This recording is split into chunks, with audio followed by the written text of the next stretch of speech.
It's time for Vivid Talk, a coaching conversation to cultivate your visionary lifestyle. I'm your host, Gwen Witherspoon, Better Life Coach. We use my proprietary Vivid model for growth and development to get us started, but it's not a real conversation without you. So join in. Visit vividtalkradio.com for details. We've got a great show for you today. Glad you're here.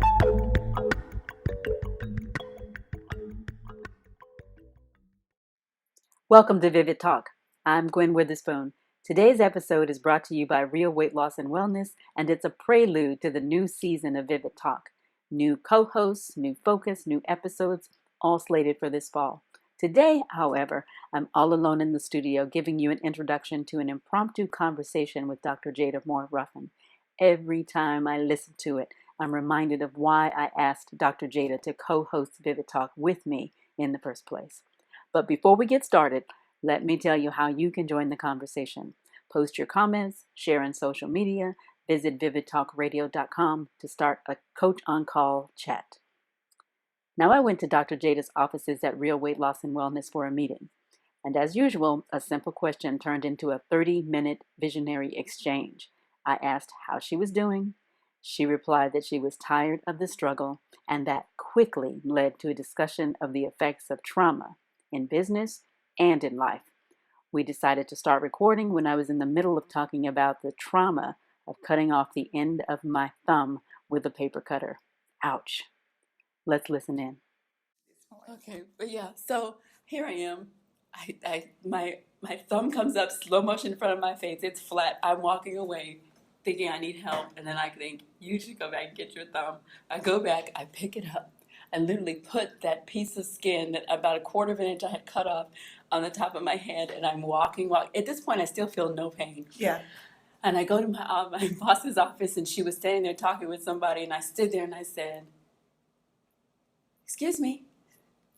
They looked over me and like, "Oh, just a minute." And then I waited patiently, and by now it's starting to throb, and it's starting to feel the pain of it. And finally, I just go. I raise my hand again. I raise my hand. This was hilarious. I raise my hand and I go, "Excuse me." I cut off my thumb. And they kind of looked and paused, and they kind of glanced at me like to get there, to understand what I was saying. And I'm standing there, and now it's starting to bleed and throb and everything. So then they spring into action. They grab me. One of them goes and gets paper towels from the bathroom. These hard brown ones. Yeah. And she like throws a stack of those on my hand, and it was hilarious. She's like, take care of that. Right. And so somebody's going to get a car to rush me to emergency, and all this activity is going on. And I go and I get my thumb sewn up, and the anesthesia doesn't work no matter how many times they hit me. And I'm like, they're sewing me, and it's miserable. Well, for 3 days, the trauma of that just kept hitting me. Mm-hmm. Like literally, I just kept seeing it, and mm-hmm. It was just random. Mm-hmm.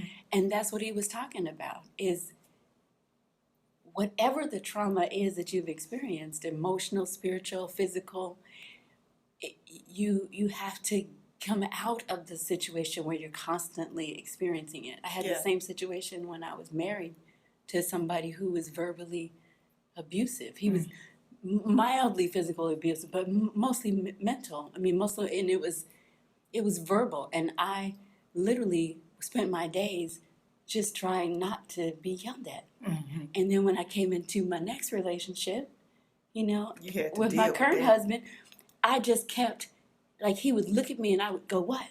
And at one point he looked at me and said, "He goes, nothing." He goes, "I'm not going to hurt you. I just want to love you." Oh. But it goes back to that trauma. Yeah. And so just that hustle and that struggle in business. The struggle in business. The struggle in business is traumatic. But the struggle in business is often a spillover from the struggle internally, personally. It adds more to struggle about. Yeah. Yeah. And so, and I don't, I'm almost, it's like I hear so much and you read so much and you see so much.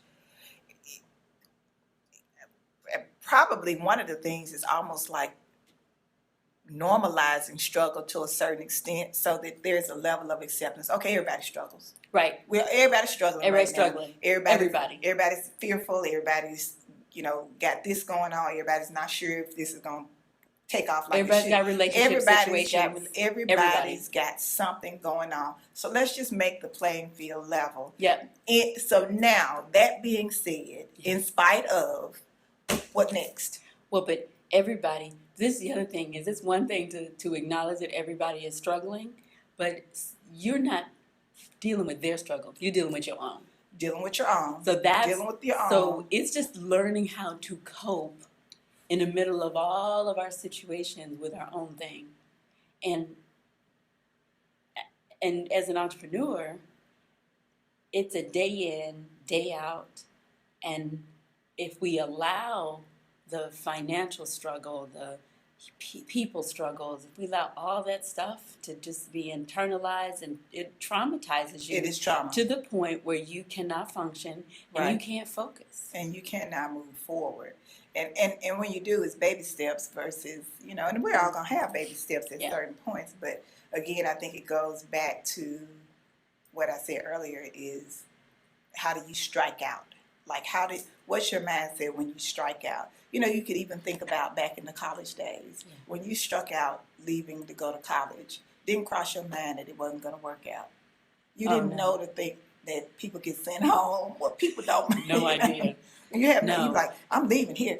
I'm going straight out, and I'm going to college, and I'm going to do whatever they do at college, and I'm going to do that. I'm going to do all the stuff they do at college, and college is like the grass is greener. It's like whatever's happening at college is better than where I am right now. Better than right. But am I the only one? College was traumatic.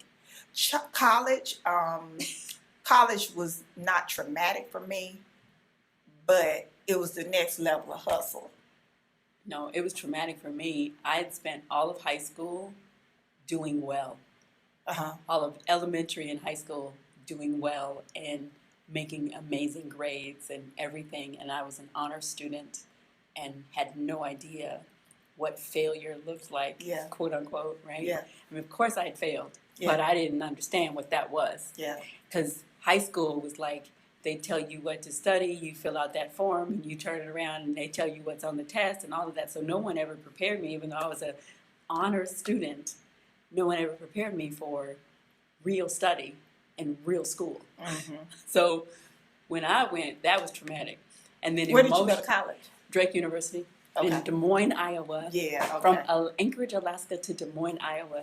And see, and I had never been away from my parents and never, so it was like a lot of failure all at once. Yeah. Yeah. But well, for me, college was not, I felt a lot of what happened for me in high school. And maybe this is even my nature, and it may kind of build into where things are now, is that I've always had to kind of make things happen for myself. Yeah. And high school was that way. I lived away from my parents. I was staying with a relative.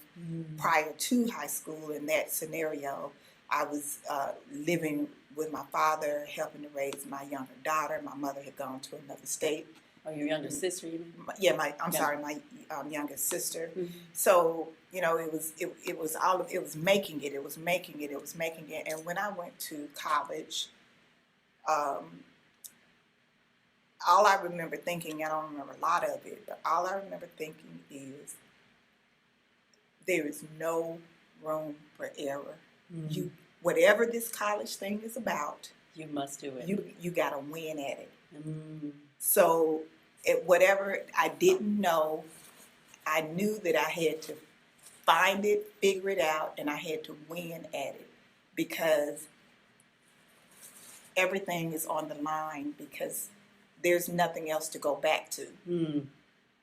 So it's only going ahead, and I had to be responsible for making that happen. Wow. And so when there were roadblocks, and I was kind of walking through just figuring it out, and even I think it was like second year when I realized that you could drop a class. And it was just by happenstance, because I'm going to talk with, and I was by then sweating bullets, because I'm like, I'm doing all I can. I don't know what else to do. How can I da. And somebody's like, well, just drop it. What is that? Drop the class. What do you mean? Yeah. How you do that? And what does that mean? What will happen to the class if I drop it? What would, so going through all of that, and I think I actually may have dropped that class once it became, but it wasn't something that was a regular habit. It just, I just had to. So the whole thing about it is, and then going to the next level, I guess it has just always seemed like, so the whole notion of failure became even more scary because there was nothing else left to fall back on. And I feel that way even as an adult. I realize now that I've given the track record and the fact that, so that you can use that to drive yourself, or you can use it to drive yourself crazy. Come on, well, yeah, or a little bit of both. Yeah, but it can really be traumatic. Just the thought of it, even if it has not really happened, just the thought of the possibility is like you can't not win this time. Well, you know what? When you say that, it makes me think about the fact that those early, whatever we perceive as failure, how those plague you. Because I really hadn't even thought about it until I started listening to what you were saying. Because high school, in my brain, I defined it as success. I have this unique ability to be able to flip everything. Like I can spin it in my own head to make it okay. Mm-hmm. And that has served me well. And of course, it has also hindered me. But now as I'm thinking about it, I'm looking at how the jump from high school to college in my brain was defined by failure. But high school was success. Mm-hmm. Everything before that was success. So then I don't really want to face all this failure that I'm suddenly experiencing. And I didn't know, like you say, you didn't know you could drop a class. I didn't know I could ask for help. I didn't know that everybody else might be suffering too. Mm-hmm. And that what I was going through wasn't anything unusual. But because I was going through it and didn't know anybody else going through it, I'm thinking I'm the only one. Mm-hmm. And then I spent 4.5 years of college really telling myself that I'm a failure. And still having to get out and still having to go out and do it. And literally the only reason I finished my degree was because I had been there so long. I thought, well, I don't have anything else to do. I might as well go ahead and finish it. And I kept saying, this is the power of your words, I kept saying, because I was studying graphic design, I kept saying, I'm going to be an artist. I'm going to be an artist. I'm going to be an artist. But I had no confidence in my ability to be an artist. I thought, you suck. Like, I completely believed that I was terrible. I had convinced myself that I was terrible. And I ignored the fact that in every critique in all my art classes that my work was in like the top 3 to 5. Like, people, like other people's assessment, not just my own. And my own, I was always at the bottom. But no matter what, worst critic. Always my own worst critic. But I had convinced myself that I was incapable. Because what I realized now I was doing was I was comparing myself to graduate students. And I'm a freshman, comparing myself to graduate students, and people have been doing this, and I just wanted to be an artist. I never knew anything about art. So go and study it, I was convinced I was terrible. And that goes back to what we were saying a little while ago is if you're wondering all along throughout that journey, so all 4 years you're wondering, am I going to really be able to be an artist? Am I going to be able to pull this off? Come on, I'm not going to be able to pull this off. Convince these people that they should pass me every single time to the extent that I'm able to gain a degree at the end. Come on. Am I going to be able to come back next year? Yep. And so you're working on all the little things that it takes to answer that question. Yeah. But it's how you're working on it. It's how you feel while you're working on it. Compared to Susie Q, who's next to you, thinking, and her work could be garbage for real. Right. But she's thinking, oh, I just did such great work. I cannot wait to show my professor. Oh my gosh, I'm so, it's just the flip of it's your spin on it. Yeah. And when she goes to get critique, you know what? My work is really great, but I could add that. Yeah. I can incorporate that versus you saying, I knew my work sucked. Yeah, I They, knew it was they terrible. asked me to put a dot right here and shading it a little bit more on the corner. Thank you. And it took your work all the way down. All the way. All the way. And Susie Q's work just only got a little bit better. Yeah. Because it was already great. It was already great. But isn't it interesting though how we carry that failure? We carry the trauma of that failure with us forever, silently, quietly, and nobody really knows. Yeah. Because you know what happened? Here I was completely convinced that I was incapable of being an artist. And the only reason I finished and got my degree was because I kept saying that I was going to be an artist, and I had been there so long. And I got out, and you know what I did? I became an artist. That knock on the door was about a patient. When Dr. Jada returned, we didn't miss a beat. After this commercial break, we'll do the same.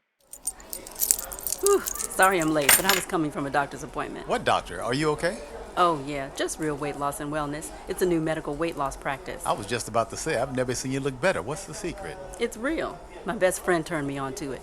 She was concerned after I really packed on the pounds when Mom passed. Please tell me you are not on one of those fad diets. Nah, in fact, Real Weight Loss and Wellness creates personalized programs with step-by-step guidance from a medical doctor.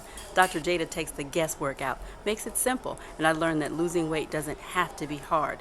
And no excuses. I can even do my appointments virtually. Well, you might be inspiring your big brother to do something about this dad bod. Listen, safe, affordable weight loss is Dr. Jada's specialty. I've done so well that I'm about to schedule free consultations for my husband and my teenager. What's the number? I better schedule mine, too. 404-464-8749. Wait, slow down. Just visit the website, startwithreal.com. Welcome back to Vivid Talk. I'm your host, Gwen Witherspoon, and we're returning for the second half of my conversation with Vivid Talk co-host, Dr. Jada Moore-Ruffin. You know, it's like the businesses that we own are for a financial stream for us, but our message is for others. And that's really the vision. That is 100%. And so when you talk about coaching, really, we have to take our expertise and who we are, gifts and our talents and our abilities, And share it. and give that away. Give it away. And so that's the season that's the world we live in. That's, you know, when you hear about phrases like inbound marketing and content marketing and relationship marketing, all that's about sharing what you have, creating value. Mm-hmm. You know, and that's very hard because it requires all of you. Mm-hmm. You can learn how to do something. Mm-hmm. You can learn how to, to build a wellness center, because those are very specific things. It's very clear cut. I mean, clearly there's a lot of stuff that goes on from start to finish, but that's a tangible thing. Mm-hmm. But your message is harder because it's so much more personal. Yeah. It's you. It's you. And you have to be, first of all, you have to know your message and be very, very clear on what it is. Well, you gotta know yourself first. You got to know yourself first. And that's the hard part. And you got to be okay with sharing both. Yes. Yeah. In a very authentic and sometimes raw way, I think, for it to really... For it to resonate. For it to resonate and for it to be easy. Yeah. Otherwise, trying to share something... in a way that you think it's supposed to be shared. Right. That is really not entirely authentic or real, if you will. You're real. Yes. Then it becomes so hard and arduous. It becomes work. It never seems good enough or right enough, and because then it doesn't go anywhere. And it doesn't go anywhere. Well, I mean, you can't support it. You can make some progress, but you can't. Again, you can't. It can't be great. So that's because it's not your story. It's not your story. It's not. Right. Yeah. I guess you have to first be okay with your story. You got to be okay or okay with. So that goes back to what we were talking about before, the trauma. If you haven't acknowledged the trauma, dealt with it, then you can't share your story because you feel like there's a lot of shame attached to it. Yeah. No matter what the story is. Shame. There's shame. Yeah. So you then you hide. Yeah. And you try to put on what success looks like. Exactly. For fear Yeah. that you may be found out. Come on. It's that whole thing of the shame, and I'm gonna show this because this is what people should see or want to see, or this is what's to be seen, and to be successful, you have to show up this kind of way. Right. But it just is not. It's just not your story. It's not your story. And so you got to tell you got to tell the story, so you got to tell the real. Out. Right. Come on, that's it. You have to tell the story so you won't be found out. There you go, honey. You can't hold nothing against me because I'm going to tell on myself. Now that's it. That's it. You got to tell it. You got to tell on yourself. You got to tell on yourself. Yeah. Get it out there. Share it. All of it. Yeah. And then it is nothing else to be found out about. Then everybody can make progress because we can all stop pretending and trying to. That's the thing. This success. I have a problem with that because we keep. When you look at the statistics, most entrepreneurs fail. So that means failure is part of the visionary lifestyle. Mm-hmm. There is no other lifestyle. Mm-hmm. So if you're trying to do something bigger than yourself, you are going to fail. So that's where you just got to embrace the fact that this is going to happen. Like, it's going to be difficult. We also have this success idea has tricked us into believing that there is a place where everything is called success. I'm going to success. Girl, I'm going to Successville. Girl, on my way. I got first class plane tickets to success. Yes. And I'm this gonna is call you when I get and there. this is how it looks. This is how it looks. This is how it feels. This is what it smells like. This is how it tastes. Like it's a destination. Like it's a destination, and you're gonna get there that one place, and then everything from then on is going to be great. Right. And that is such a lie. It's such a lie, and it's a lie that we still continue that we're still in search of making applicable to reality. We just gonna keep trying, knowing good and well that it's a lie. It's no part of reality. It's not, because to not fail in some way, if you can be free with that word, in some capacity, to not fail ever is not realistic. Ever. Not at all. Not in any way. You started out, even crawling and walking and rolling over. You had to keep going. So what that says, and what I think we miss is, with accepting, I don't necessarily say embracing, but accepting failure as a part of the destination to success. But is that there's life beyond failure. Come on. There's life beyond failure. What about there is no life without it? There is no life without it. Because, growth is, it's painful, it's difficult, it's challenging, and that's something I was thinking about a long time ago. I had a bunch of friends that I'd found, and this creative group, and I just was so grateful, and they were kind of like the answer to a heart's desire. And then I moved away. And I remember thinking, oh, it's so awful that I don't have these friends anymore. And I really longed for those relationships the way they were. And what I realized, I moved back to town, and those friends, most of them are still there. Everybody's doing different things. Families have grown. Some have established families. Some have lost families. All these different things. We're all in different stages of life. And when I looked up and I realized we weren't supposed to stay the same. Our relationships couldn't be exactly like they were when they started. No matter how wonderful they were. Doesn't mean that they're bad now. It's just we've all grown and changed and gone to a different place. So you can't long for something that wasn't supposed to stay the same anyway. And so I guess then it brings me back to the thought of we just got to be grateful. In the middle of it all, like somehow finding that place of gratitude and thankfulness and praise. What good can we see in the middle of all of this? And sometimes you have to just slow down and say, you know what, this hurts, this sucks. I'm going to go ahead over here in this corner and cry for a minute. But then you got to come out and be like, you know what, let me start to count some blessings. Yeah. When you're running out of stuff to count, and I don't care who you are or how hard you have fallen. There's something. There is something. Somewhere. Something. That there was a ground to fall on. Come on. And it was not the abyss, so. Right. Right. And that all feels and looks and sounds and is very different for everybody. But there is that place, and I think if we could, like we started out by saying, if we can just quickly acknowledge that. Yeah. And just keep moving. Keep it moving. Because we all have stuff. We all have stuff. But vision is the thing that keeps you going. Yeah. That's it gives you the fuel to keep trying to keep, it's the hope, it's that hope set before you. Mm-hmm. And it gives you a chance to just get up every single day and try again, and it just gets better. Mm-hmm. It'll get better. Mm-hmm. It'll get better. It'll become more clear. Being intentional. Yeah. Gets you there faster than reactional. Yeah. And being flexible and being able to be nimble, being able to move. Like, I think what we do is we set goals and dreams and ideals for ourselves that are very rigid. Mm-hmm.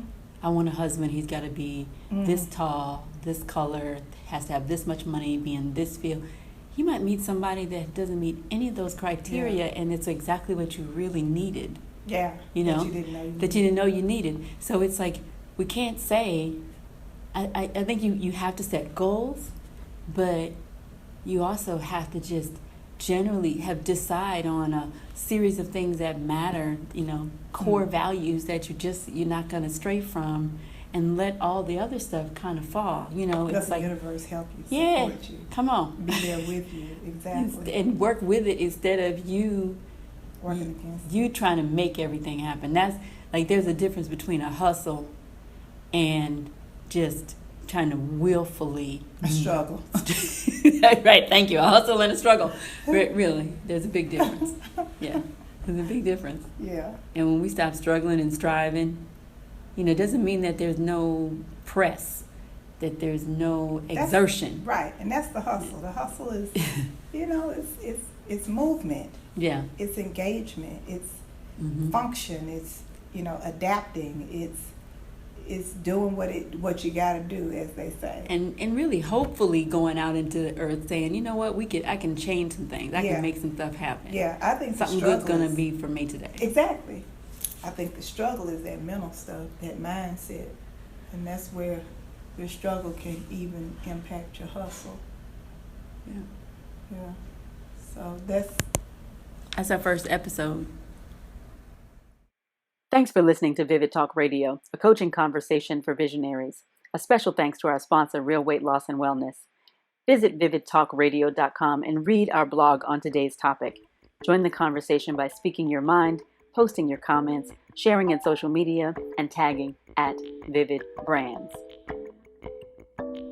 You've been listening to Vivid Talk Radio with Gwen Witherspoon. Join us each Wednesday at 5 p.m. and get vision for every area of life.